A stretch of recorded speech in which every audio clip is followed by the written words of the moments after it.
Los Olivos Community Services District Technical Subcommittee meeting of August 21st. We have roll call. Chair Farron. Here. Director Parks. Here. And I'm here.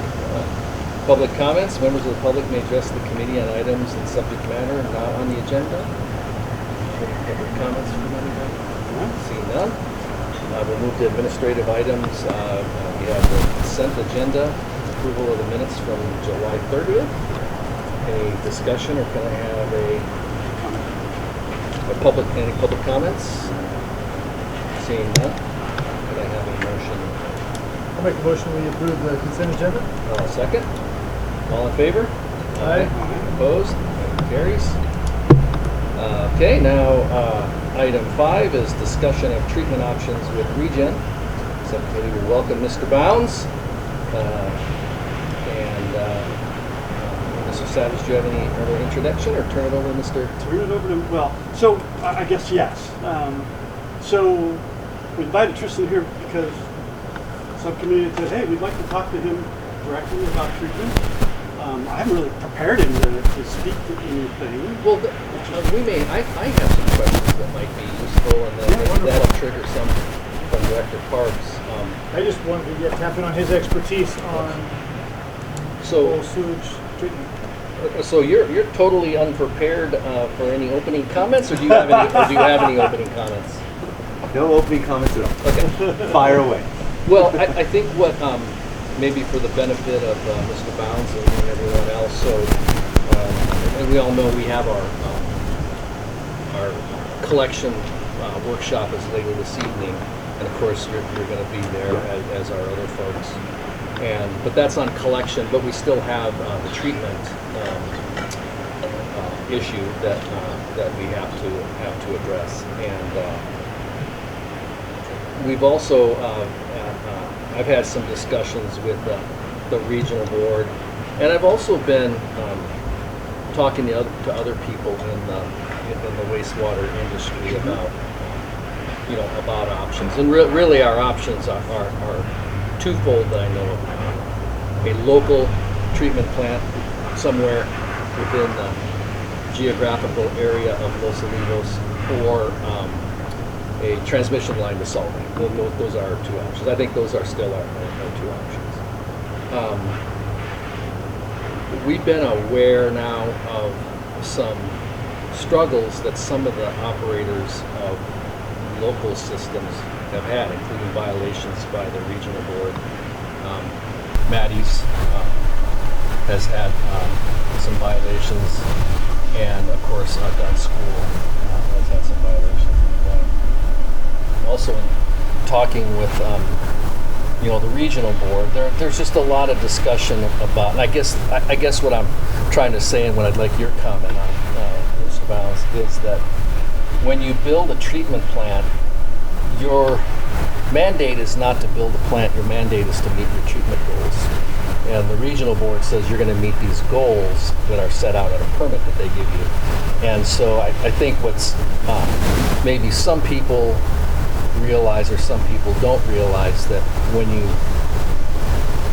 operate a plant, whether it's Solvang, City of Santa Maria, Goleta, or Los Olivos local plant, or any of the existing plants, you have to meet the treatment water quality standards that are set. And if you don't, then you have to do whatever it takes to meet them.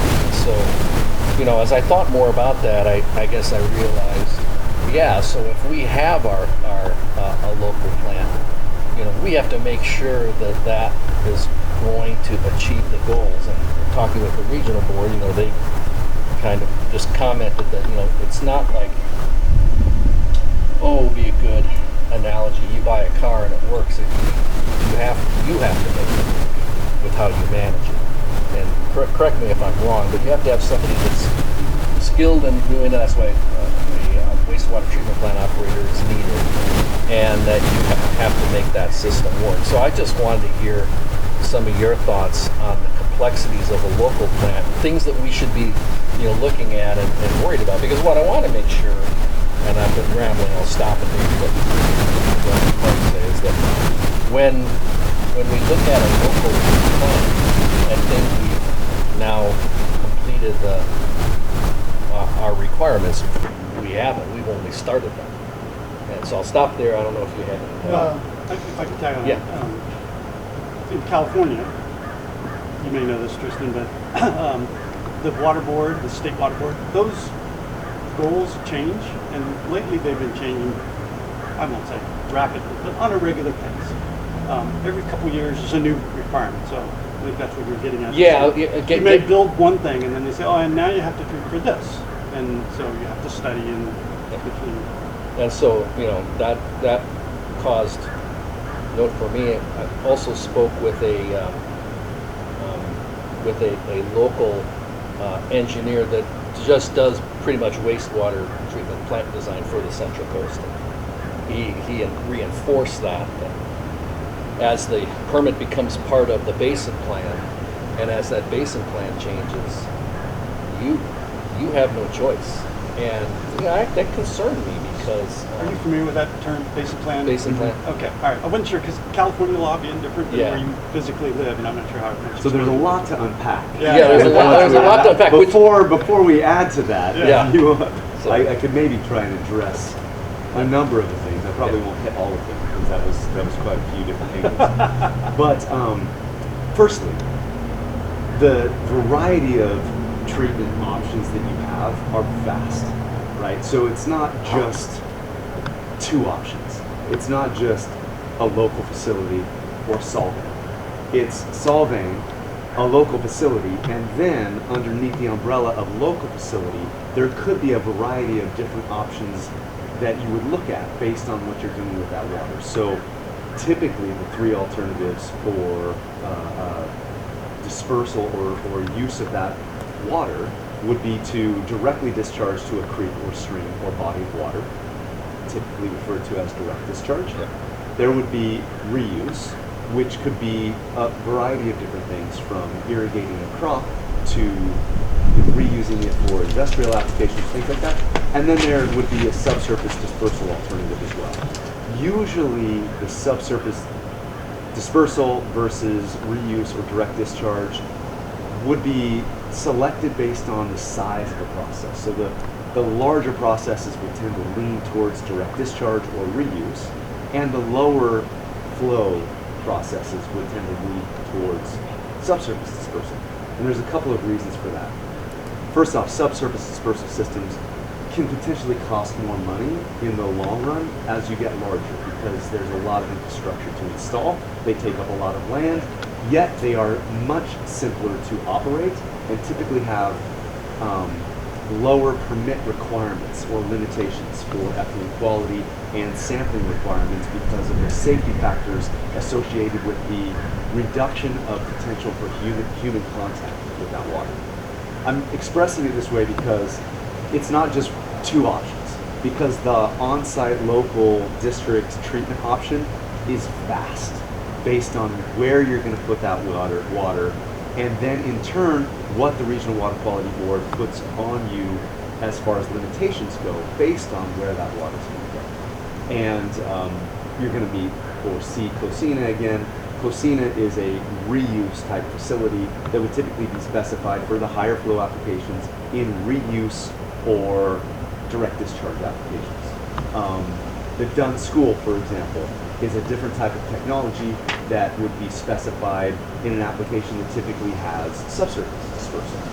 The reasons why you choose one or the other as far as the use of your water has to do a lot with available land space, needs for that water, potential for the right level of operations, because there are different levels of operators that are required for these different processes as well. I'm just expressing all this because it's just more complicated than two options. It becomes more complicated. So can unfortunately, I interrupt for a second? So, and we've had this conversation before, but we've talked about collection, right? We started way back when. We had some flow numbers. You've seen the flow numbers. They're part of your design. They're part of Stantec design. And so we know what's coming out from a flow perspective, right? Both low and high when the whole community is done. If we phase things, then there's a good chance we might, right? then we don't know, right? Until we figure out what the actual phasing looks like.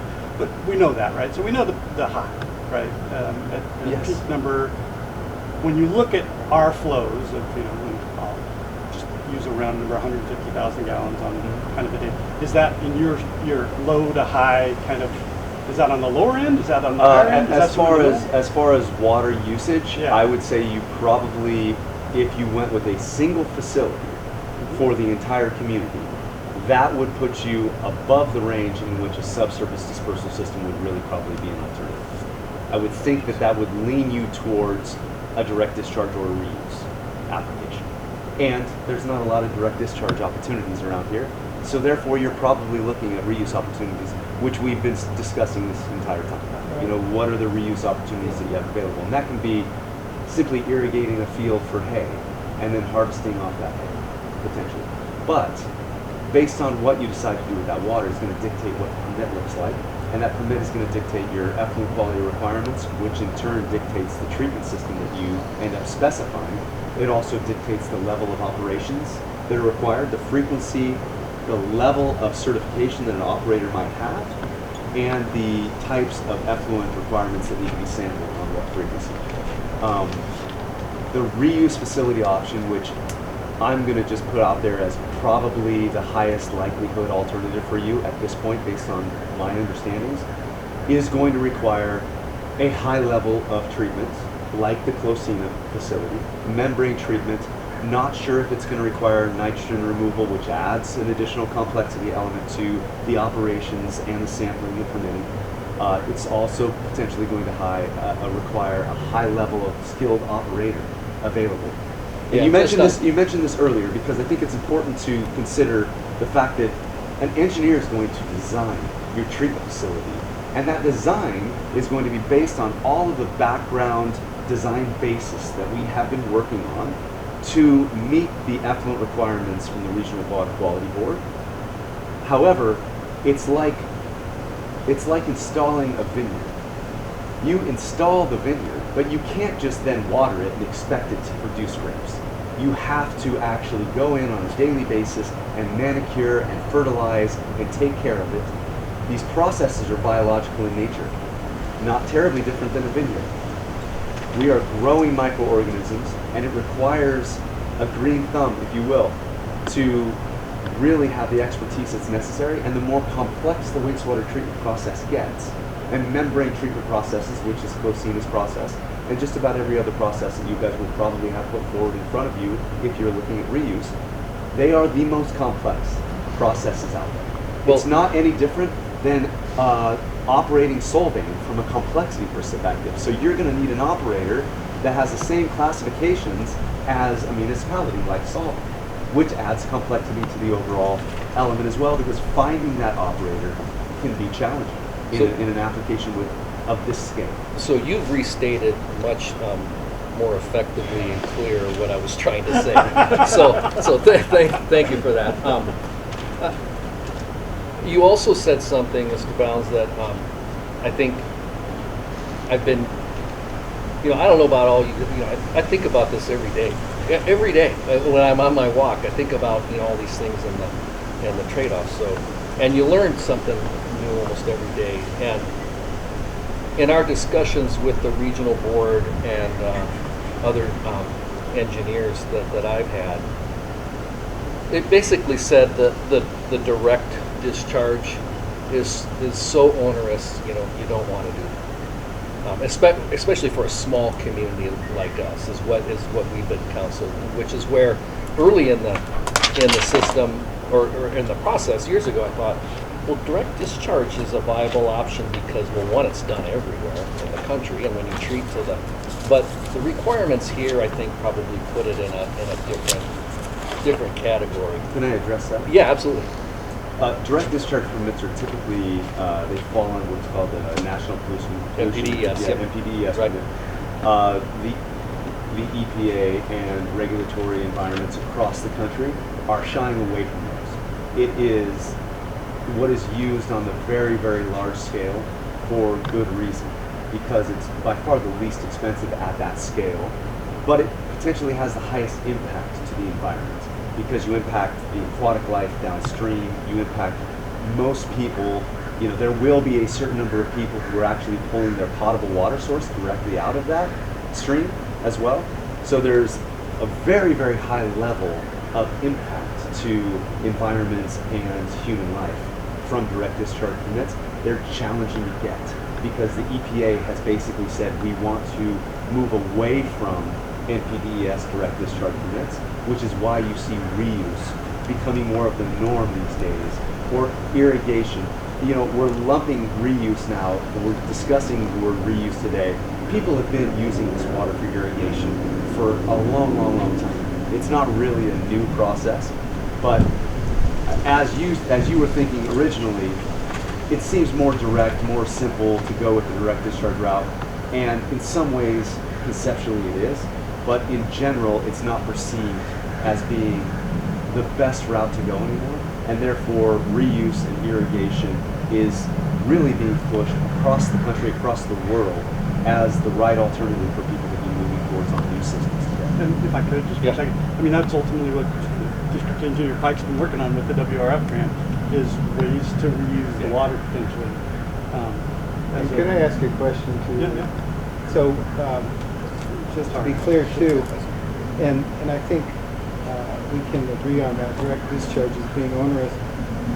And I don't know if it makes any difference if it was just to be a permit to be used for emergency use, or if there's any distinguishing of that by the way DES permit or not. But so direct reuse versus subsurface discharge, the primary difference is that beneficial recycling or direct reuse, that's a tertiary treatment. And then the subsurface discharge could be a secondary treatment. Correct. Yeah, and Probably. I should say probably. Right. Not necessarily, because there's a vertical separation. The water table is going to make a big difference there. And nitrogen, background aquifer nitrogen levels may require you to do some potential, what may be considered tertiary treatment for nitrogen reduction, but usually tertiary treatment is considered membrane filtration or cloth filtration for turbidity reduction and disinfection. Those things, disinfection specifically, may be required even in subsurface.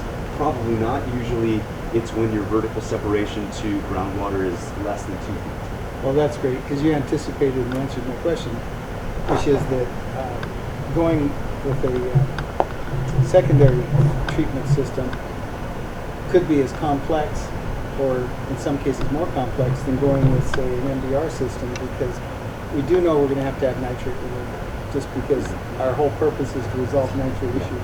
And the only alternative is really a chemical or retention time in the sun.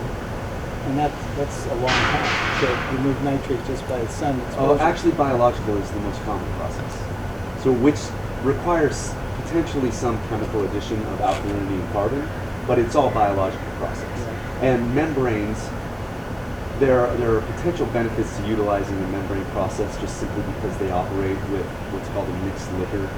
Basically, the concentration of microorganisms that they can keep in a small space can benefit the conversion of ammonia to nitrate and then nitrate to nitrogen gas.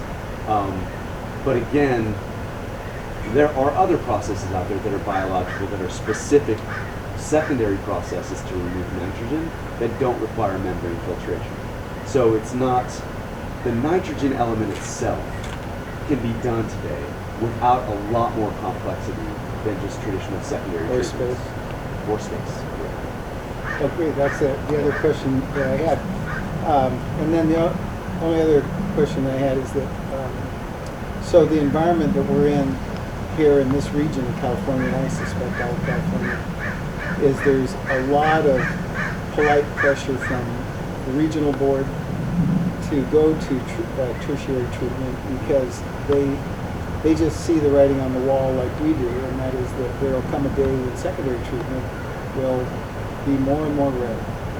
They want to push towards beneficial recycling, and they also are anticipating the regulatory requirement of discharge permit requirements getting tougher and tougher.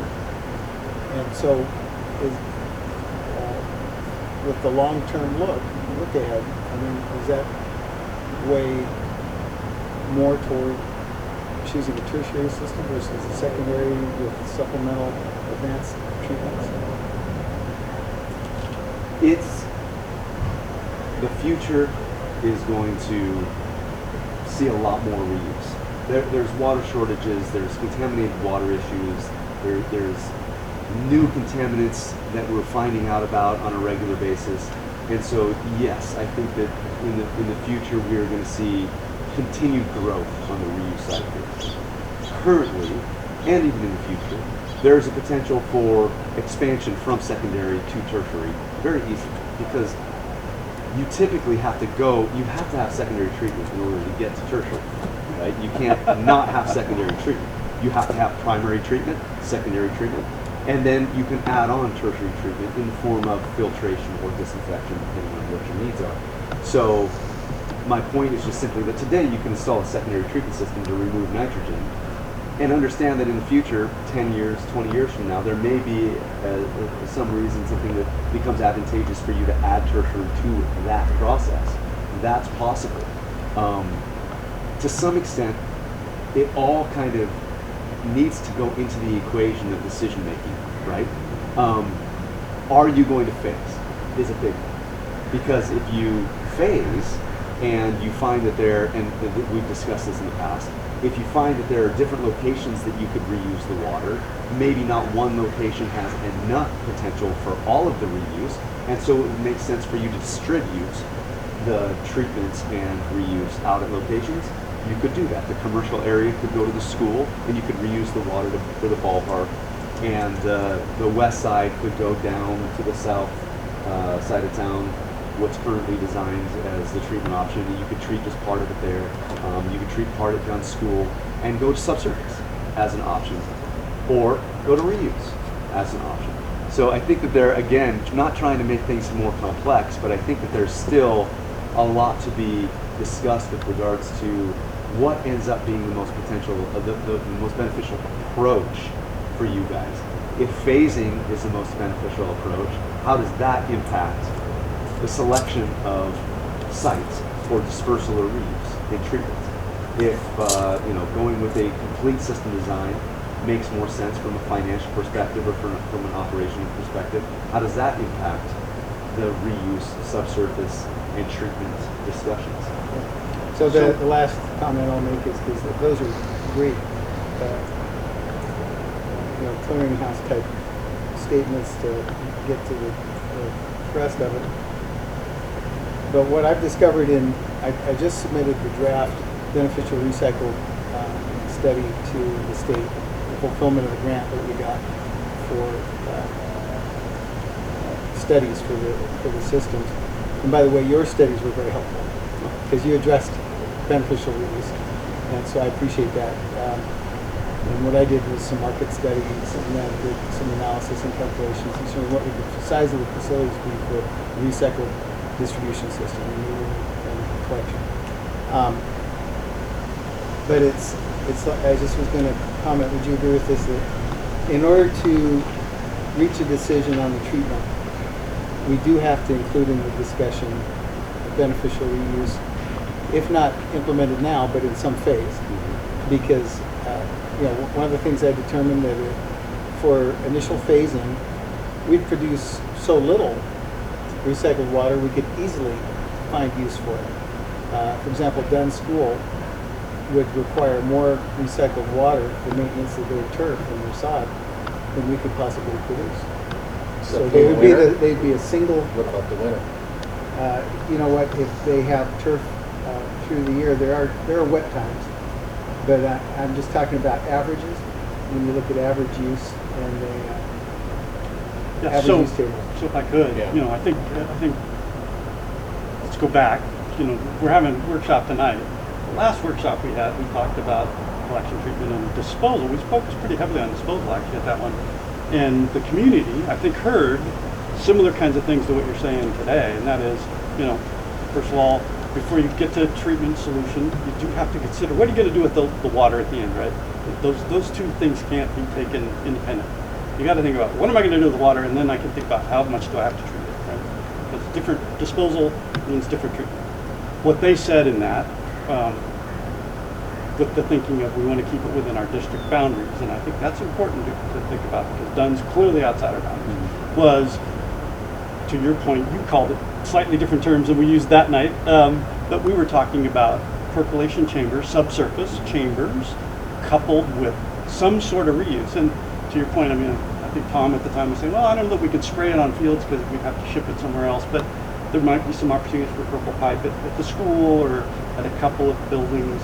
And so I don't know that, I'm glad to hear, in my mind, you're just reinforcing what we said, and that is, don't choose a treatment solution until you at least think about what you're going to do with the water in the end, and have some plan for that.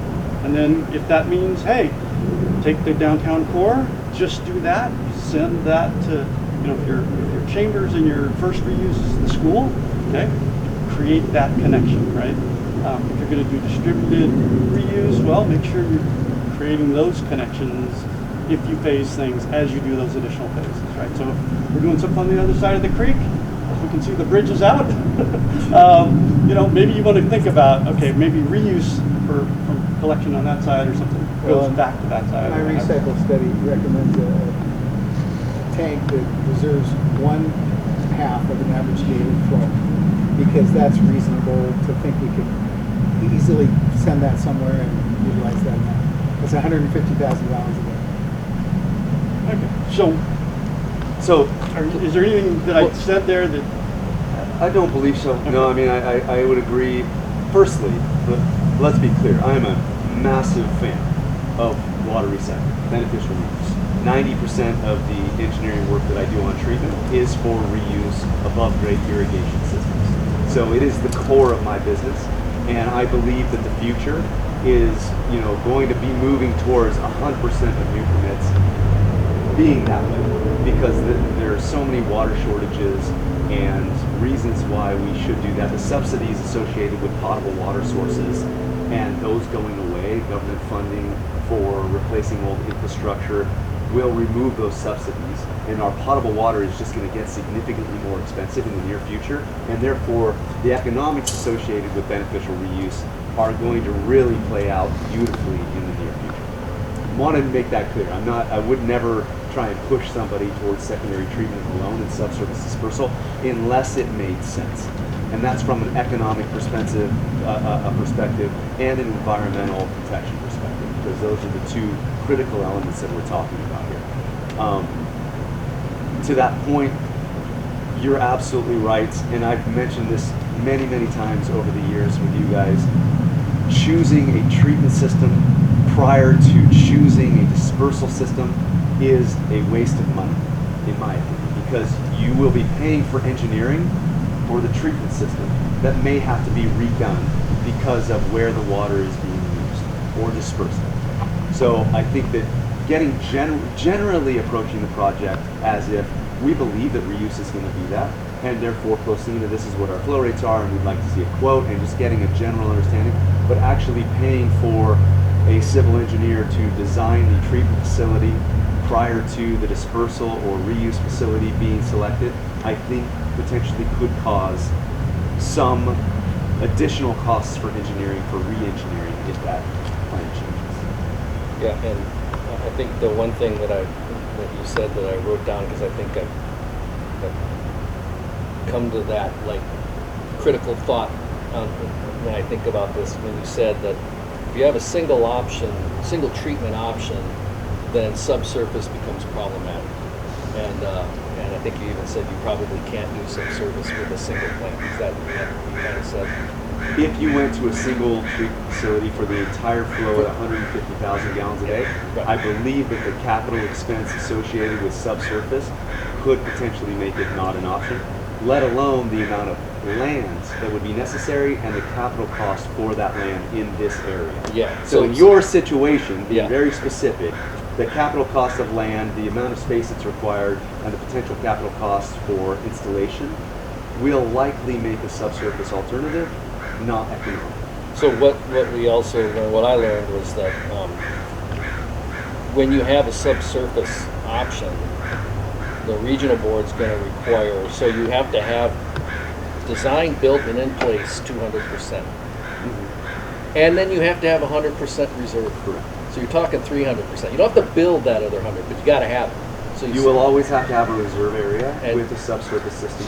Yeah. And you do not necessarily have to have the same with beneficial reuse systems. Right. So we would have to have 100% in place, another 100% in place, Which I highly recommend that they actually both be operated at half the hydraulic load. or Alternated, exactly. and then another 100% not built but owned. Yes. And so that then kind of Now there's another consideration on the reuse side, and that is whether winter storage is required because of your wet season. And if winter storage requirements are there, you may have to build number of million gallons worth of storage pond. And so I am not that familiar with what the storage requirements are during the wet season in this area.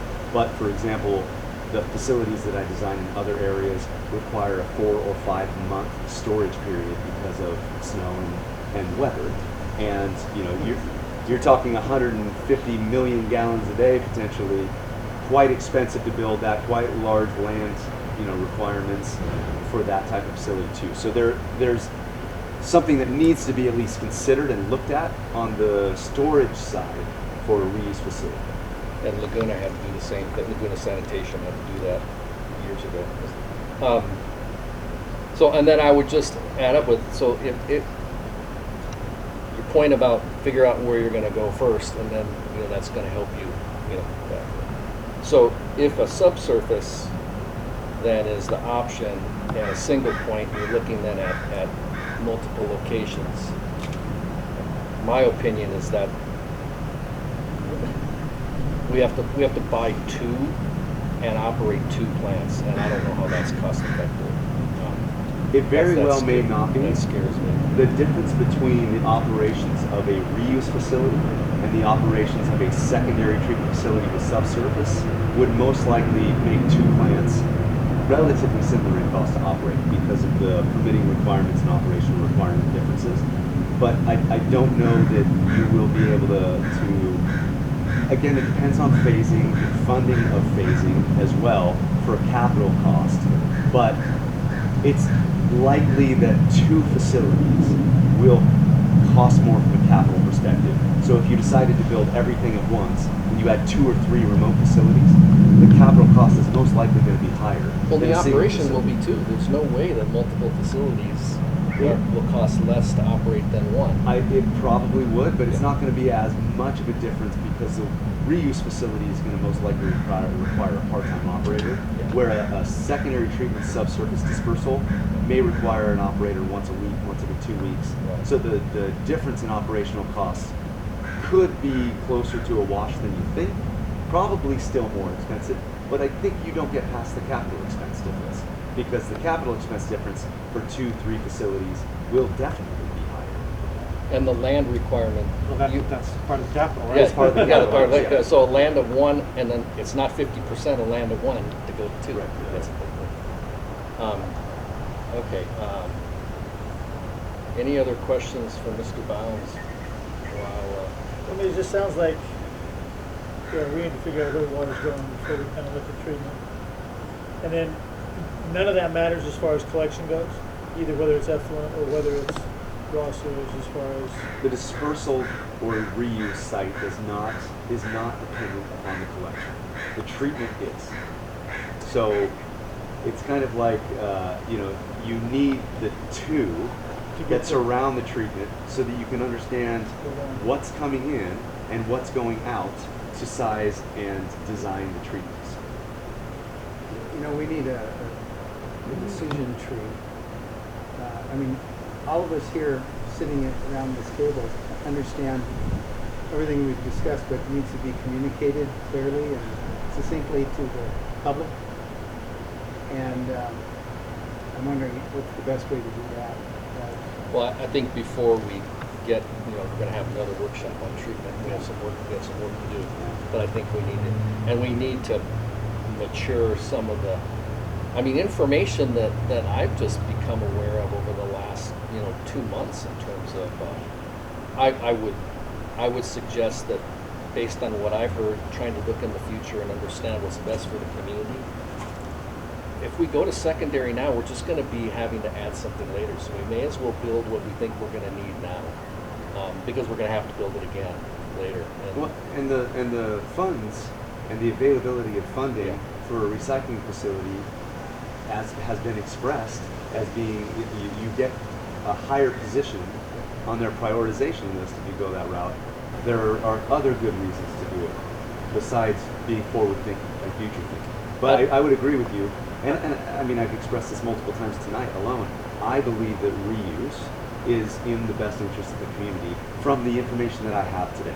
Well, and it was one of the things the community talked about back in 2018 when we filmed. So that's Always been consistent. there. Always been there. And just so you know, there's open applications we can apply now for construction dollars for a plant that includes a recycling facility.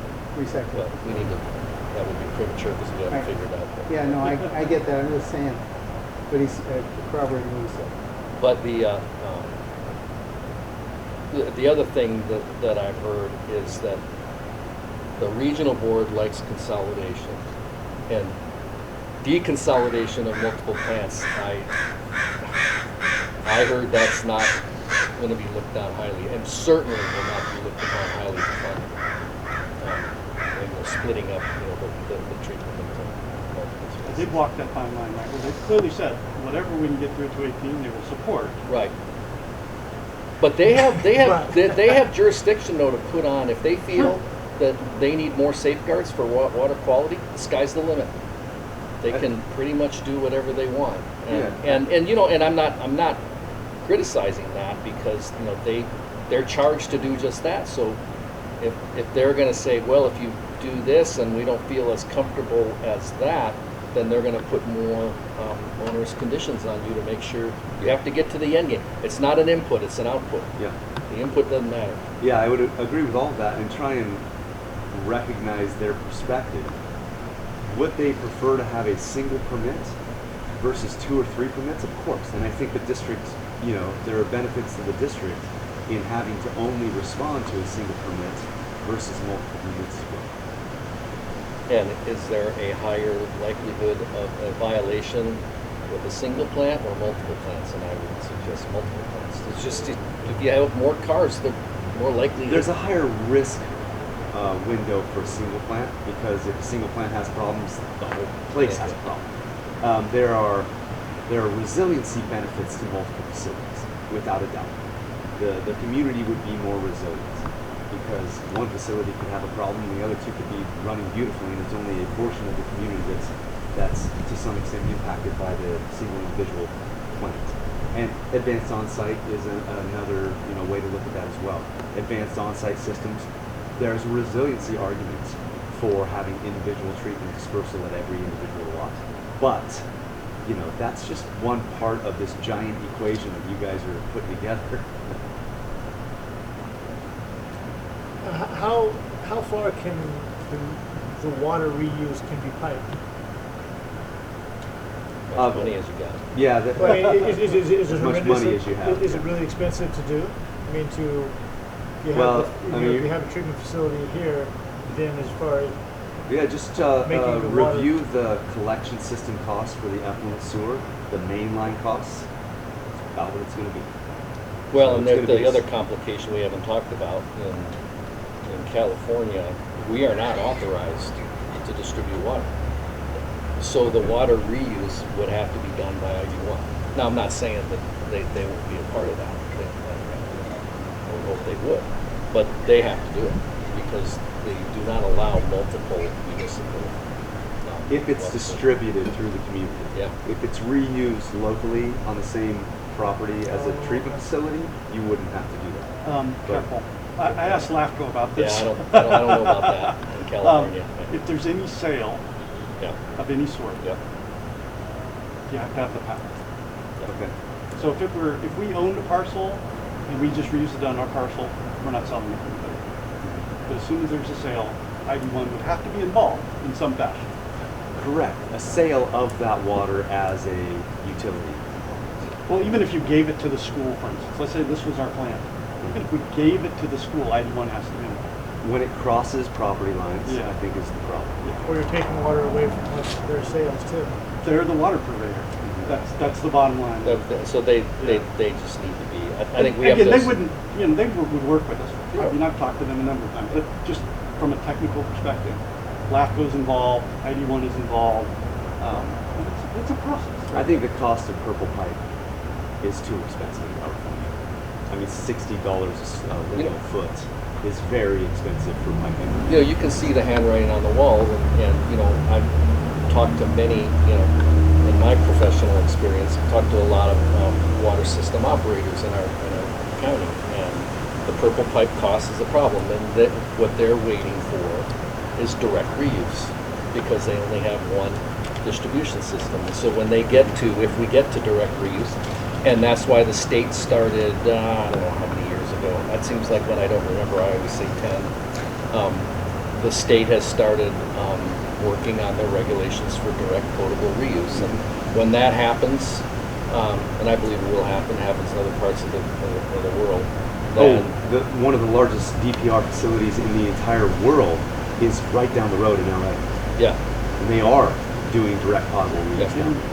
Yeah. So doing direct potable reuse in smaller applications like this is a long, long ways away.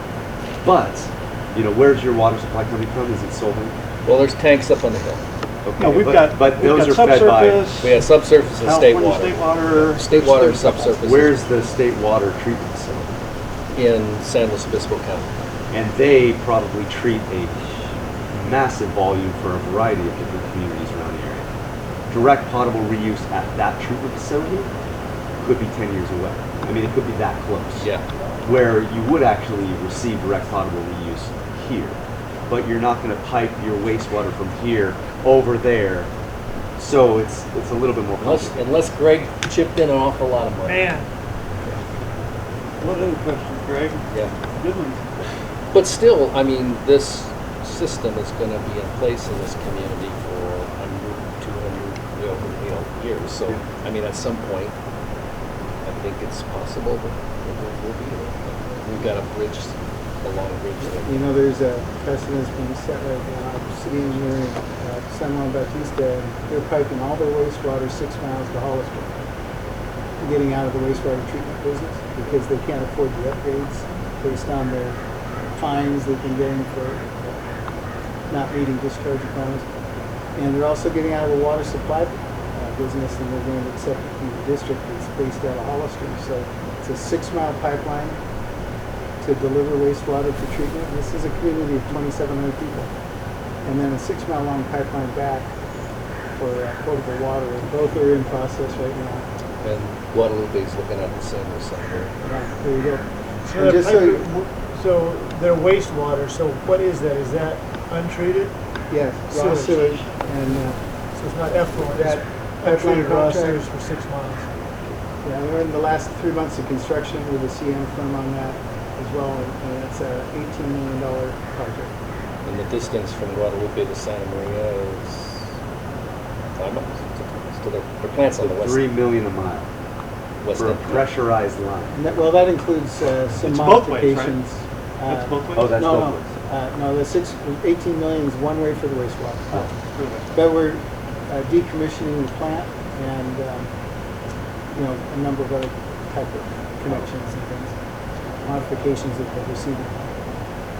So it's a good example of the fact that municipal wastewater treatment plants that are old also violate.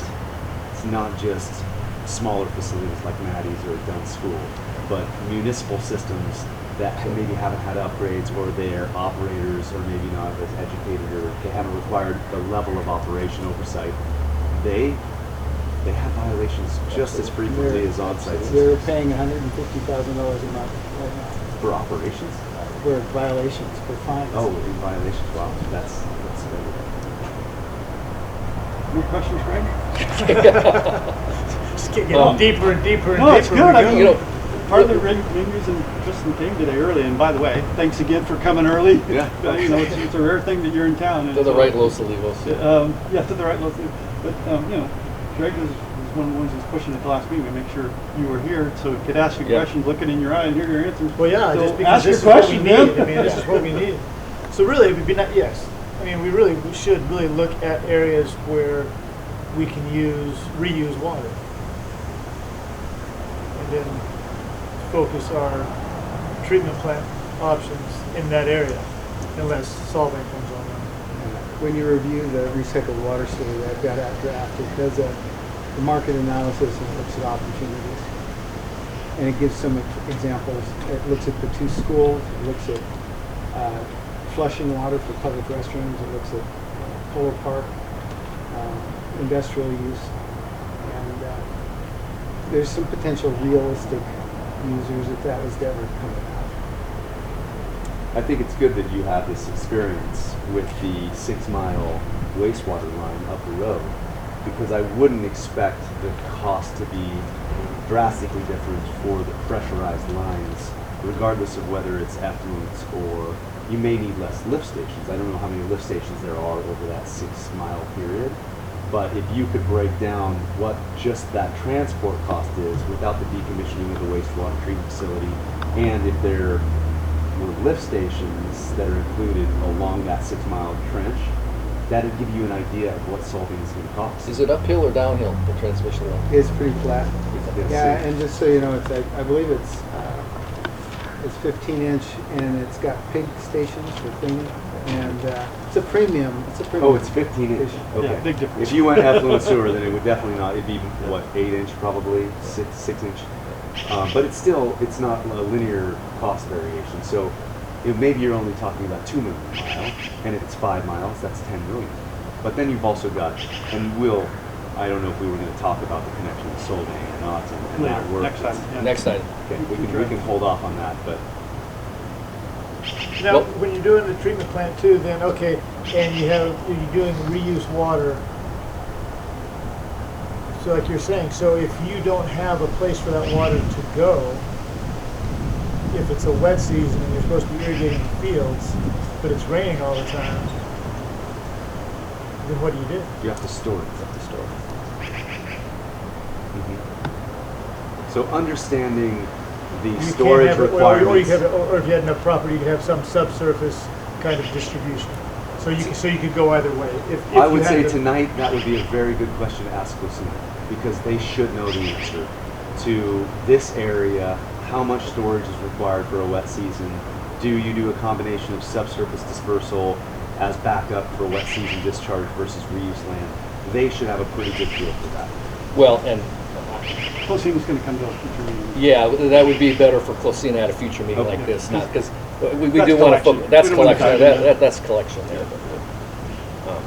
Okay, well, should we? Well, thank So you. That was good. is Cosina going to discuss the variation of treatment system cost and operation based on the collection system? Is that their? Not tonight. They're just there to listen and Oh, answer. okay. I thought that questions. they No, were they're not part of presenting. the.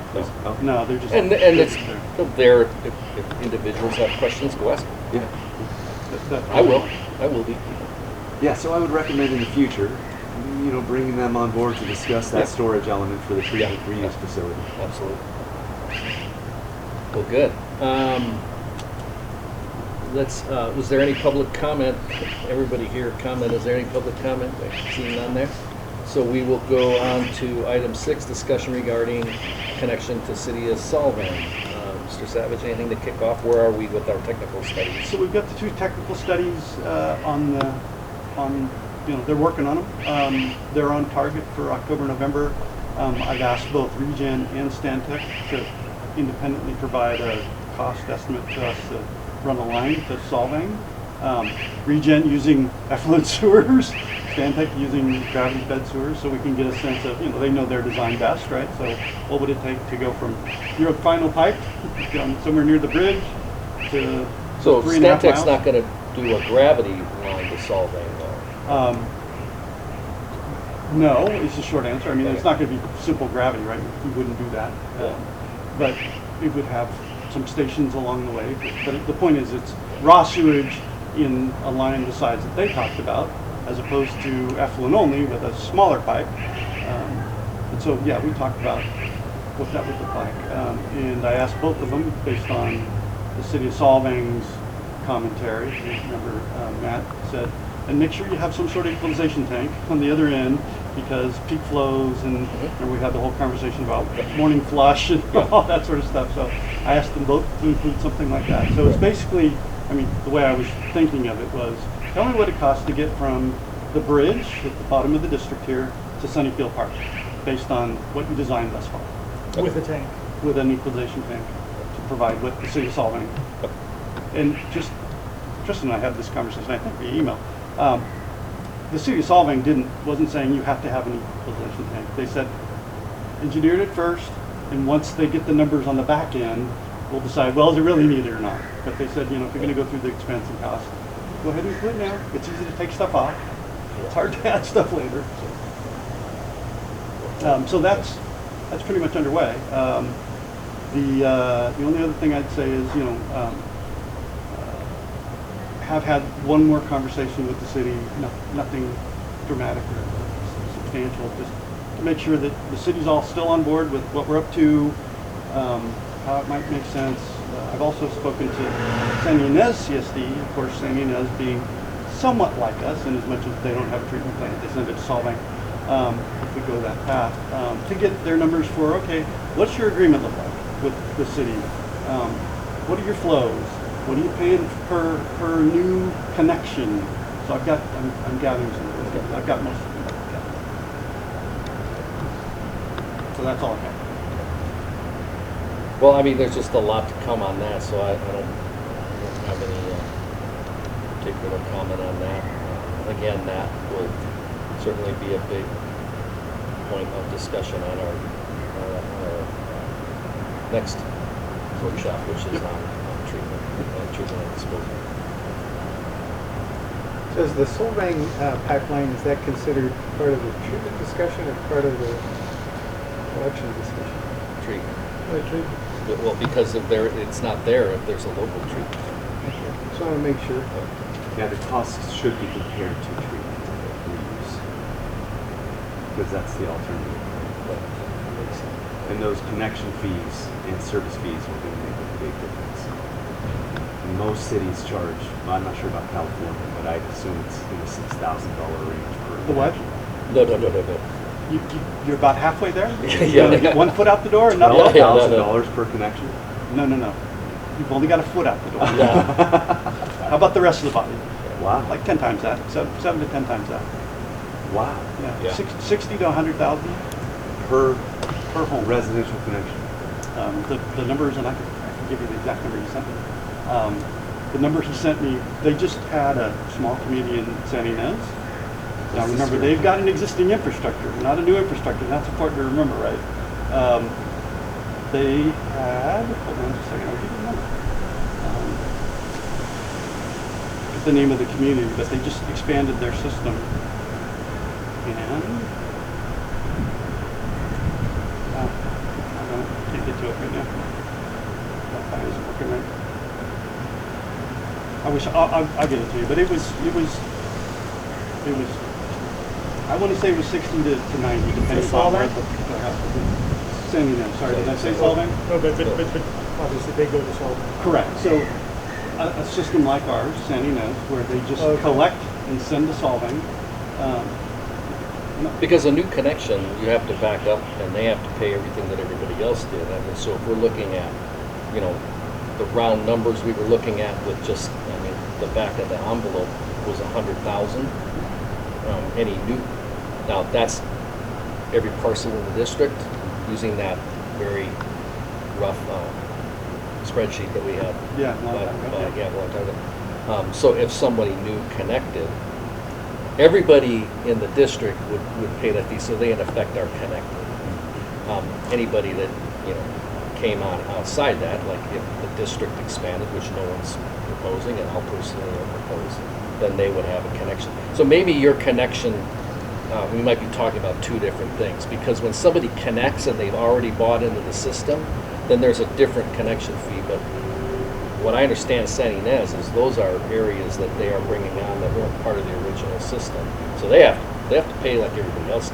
in your particular application, the way that I would probably tend to approach it is to look at what the service connection fees are if you live in Solvang. So if you build a new residential home in Solvang, what do they charge you to? They don't pay for that connection to the sewer line. You have to pay for that in the construction.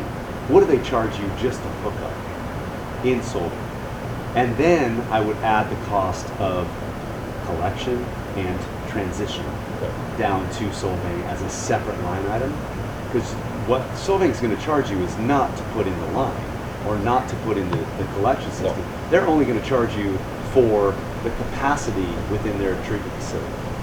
So that's what I was talking about as far as a connection fee is a capacity fee for Solvang. So I think I was saying the same thing though, because If it's $60,000, I've never heard of the anybody community having of that. San Ynez, the community of San Ynez has a capacity that they've contracted for with the city. So if you're a new home connecting to their pipe, that's the number you're paying. Yeah. Because So you have to pay, because you have not paid for that capacity. So they give all of that money to Solvang. Well, that's the thing. No, That's they're what good. that's what they're paying, but that's not what Solvang's charging. Right, okay. That's Because what the remember, district is Sa- charging them because San they Ynez have has to bought pay. that Yeah. capacity and Yeah. the transmission. Those new connections have not paid for that. For the transmission unit. Yeah, for the transmission. So they have to come in and make up what they Yeah. haven't been paying. So that's kind of my what- point. The collection and transmission is a part of that fee. Yes. And I'd be interested in, when I said 6,000-7,000, I was talking about just the capacity fee at the treatment facility, which here it's probably more. I mean, I would expect it's more. If it was $60,000, that would be, I'm just it giving may you that not all- completely all- surprise me in California for it to be that high, but it would be very, very high. That was an all-in, all Right. of those things together. Right. Everything Yeah, all. one of the analysis functions, just so we don't forget, is we have really low flows for that line of pipe. So that just has to be worked in and figure that out. Because there's likely to be supplemental water that can be added to make it flow. Potentially, most likely, Stantec will size the pumps with enough horsepower to take into consideration that lower flow and scouring velocities. As far as the effluent sewer goes, the low flow doesn't make any difference. It only benefits your capacity charges at Solvang, because you're going to be charged for that lower flow rather than a full flow, which hydraulically, you should get a better rate for the effluent collection system because you don't have the infiltration elements that you do with the gravity sewer. Therefore, they should take that into account. But most municipalities aren't used to effluent sewers. They're used to basically saying, oh, well, we have to handle the capacity of a gravity sewer from a single-family residence, and this is what it is. So it may take some arguing if you do choose to go with the effluent sewer to get a better rate on capacity for Solvang because of the beneficial hydraulic capacity. And you won't need, it'll be very easy to talk to them about not having a surge equalization tank as well, because if you go with effluent sewer, the entire system has surge capacity. There's only about 10% of the pumps can be on And in an effluent sewer, you maintain the pipe full, right? all the time. All the time. Yeah. That solves the problem. That does not mean that there's constant pressure within the pipe, because at nighttime the pressure goes to zero. When there's nobody pumping, the pressure goes to zero. But yes, for all intents and purposes, Well, it's and full a capacity. booster, the pump that would take it to Solvang would be variable speed, right? If there's one necessary. So you're saying that mean, I just assumed. 5 miles is about the maximum that you can pump with an effluent sewer without a booster pump, but my expectation is that you might just be barely far enough that a booster station would be necessary, and that would be very Well, but if we're part effluent, part gravity, we'll need a booster. correct. Well, you'll need a lift station, You'll need a lift this station. and that lift station would be fed by both gravity and And effluent, and then the pumps would be sized appropriately. And you would, if you were a combo, you would most likely need just as many lift stations as if you were just raw, I imagine. But that's something, that maybe Stantec and I could coordinate on, honestly. If they wanted to coordinate on a combined system and what that transition line would look like. So given a couple hundred foot drop to Solvang,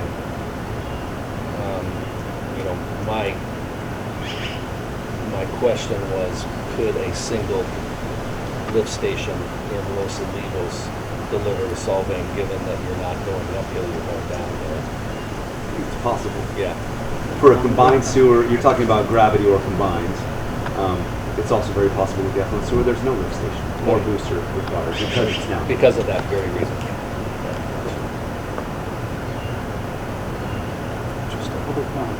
Public comment. All right. Number 7 is general discussion of collection, treatment, and disposal. Have we not covered all of those? We have not. We have not. We have not. So, District Engineer Pike and I have been having this conversation about peaking factors.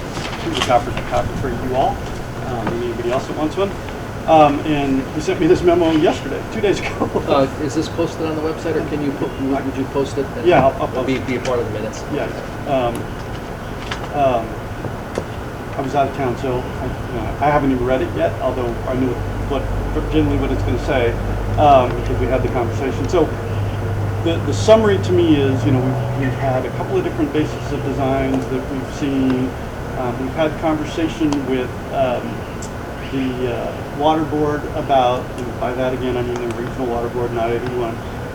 We've had conversation with water board about needs for disposal, for instance, and whenever we get into these conversations, we get into ultimately a conversation about, well, what's the maximum you're going to produce on the back end of the system, right?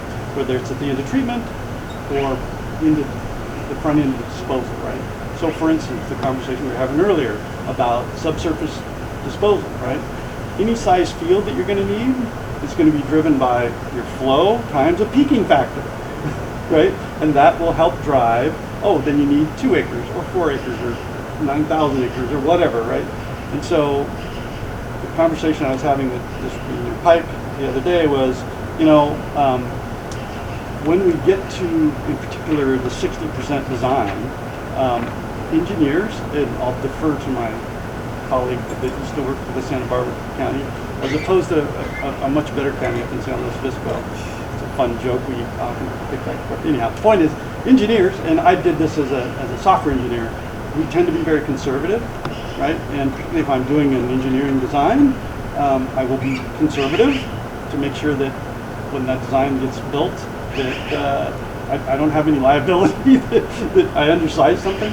So the conversation where I was trying to go the other day with this Pike was, when we get to that step, and so this isn't something else we dealt with today, but when we get to that step, as opposed to having the engineering firm argue with us about what I think the board, or District Engineer Pike, with input from the engineering firms, should come to a number that we agree to with them, not just take what they assign. And I've heard numbers from like, it could be as low as, a reasonable number might be as low as 2.5, and I've heard others say, no, it's got to be 5. And so one of the discussions was, well, maybe we can do some look in our region, because that's important, right? We're talking about water, rainfall, talking about perk rates, all that sort of stuff, right? Look in our region and maybe do a little study in our region to say, here's what others around us are experiencing from a peaking perspective. We've got solving. They have a surge like we do on weekends, right? And during the summer. San Ynez probably could tell us what they're experiencing. We'd have to separate, I think, the Chumash Casino out of that.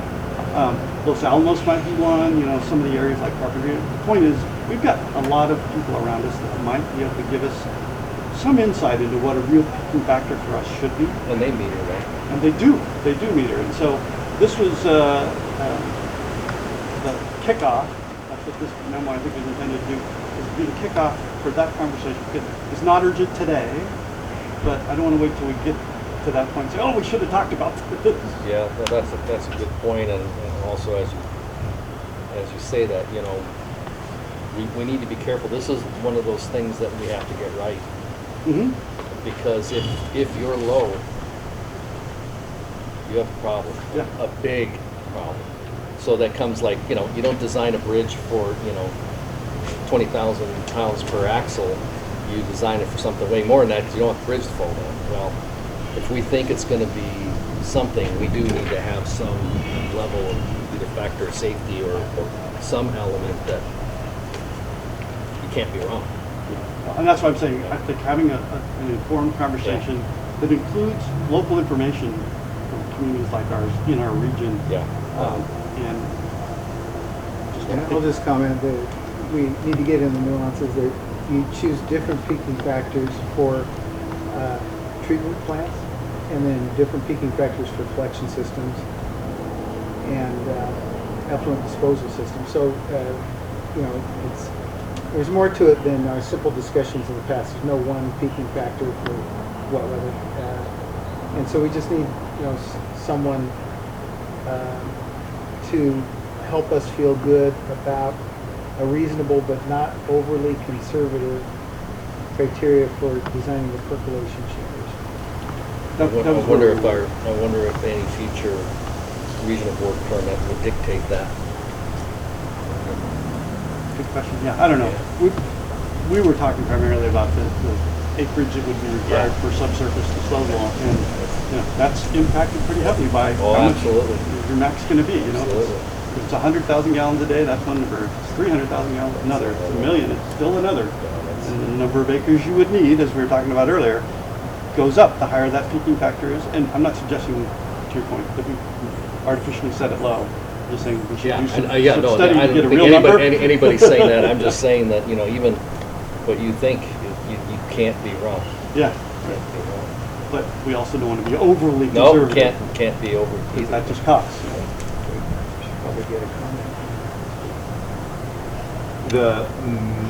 The one suggestion that I would have is that you do this once you've selected the collection system, because the type of collection system you select will have a major impact on that. Gravity sewers, 4 is the most common peaking factor that's used for that. They leak. Everybody knows they leak. When it rains, water comes in, dilutes. You know, the organic strength goes down, it gets diluted. Effluent sewers do not see even remotely close to the same peaking factor requirements as gravity sewers. Therefore, if it's a combined sewer, it's going to be a combination of a peaking factor for the gravity and a separate peaking factor for the effluent sewer, vice versa. And for the other alternative, if it's all gravity or if it's all effluent sewer, the peaking factor will end up being different based on the collection system alternative that you choose. I also think, though, that infiltration clearly is an issue, but with a new system with gasketed pipe, possibly even welded, HDPE is used for sewer. You know, that would be. I'd be interested to see what the infiltration assumptions would be on a new. Like when you go to Santa Barbara or Goleta, it's huge because some of 100 years old plus with vitrified clay pipe. Yeah. As opposed to bell and gasket or welded HDPE. There are definitely reasonable arguments today for brand new gravity collection systems utilizing peaking factors closer to 2.5, which was mentioned by somebody that you'd spoke with. But we don't want to be low. Well, and I don't know that might not be low. I think that at 2.5, to some extent, you can take more leniency with those things based on what your treatment system and your dispersal field is. If you go to above grade reuse, then maybe you have more flexibility associated with those peaking factors versus a subsurface dispersal system which is confined to a very specific area. So you know, it all plays a role in how conservative the engineering approach needs to be. And so, again, not a conversation we have to finish, or even, I just wanted to get the ball rolling. I think I've done that. You know, again, I think everybody's saying the same thing. You got to consider it not just once, but for collection, treatment, disposal. You know, you got to think about all that, because it's all about capacity flowing through the system and what comes out the back. And I did call our wastewater engineering group, and you know, I said, "What's the ballpark budget to assign to this?" And they said they think that about under 15,000, somebody could easily. A professional firm could provide this information. Tristan, what do you typically say to peaking factors for effluent, all effluent? 2. I would use a 2. To some extent, it depends on the size of the system, because the larger system, there's some flexibility as far as capacity goes. I've used 1.8s. I think that that's actually quite conservative. And really what it comes down to is peaking factor loads on a treatment facility. Most treatment facilities can handle peaking factors of 2 without any concern whatsoever. So based on the treatment facility that's designed and the dispersal reuse system that's designed, I might just use a 2 because it can handle it anyways. And really what we're doing is sizing everything for the average flow, and I don't have to worry about the peaking factor much at all because I know that these systems have the capacity to handle a 2 peaking factor without a problem. And it's not a fair comparison for the whole community as a whole, but what was the peaking at Maddie's that they were getting in trouble over? No, they are, their life permit, I'm not sure what the right word is. I think it's their permit is the phrase I want to use. Their permit has a maximum that they're supposed to produce in a day. Right. And they are occasionally exceeding that maximum. So if it's, using round numbers, you know, if it's $10,000 a day or 10,000 gallons a day, they're producing 12 or 13,000 on some weekends, which is in, I think, one of those violations they may be seeing because they're exceeding their daily allowed limit. That's not the same thing that we're talking about. No, because yeah. it doesn't have to do, peaking factors on the collection system have to do usually with infiltration and inflow. Okay, so inflow being from groundwater coming up, infiltration being from stormwater connection and things like that, right? In Maddie's case, the system was designed a little smaller than it should have been. Yeah. So two different things. I agree. Totally, two different things. But that's the one I was referring to the other day when you and I had our chat. Another thing about, interesting thing about Maddie's though too, is that although they're exceeding what they were permitted for, they're not using their recycled water capabilities. It's all going into the percolation pits, and those systems are oversized, is what I'm saying. And I don't know if they'll ever get to the beneficial reuse before they plug into us, but it's just an interesting thing to know. Public comment? Seeing none? Item 8, adjournment. Did one? Like this one. Okay. Can I have a motion to adjourn at 3:43? 1 second. All in favor? Hold on. I make the motion, we adjourn at 3:43. Wasn't that good? No, come on. No. We have a So first and a Kramer second. motion. And Park seconded. All in favor? All right. We're adjourned. Thank you. No problem. Good discussion.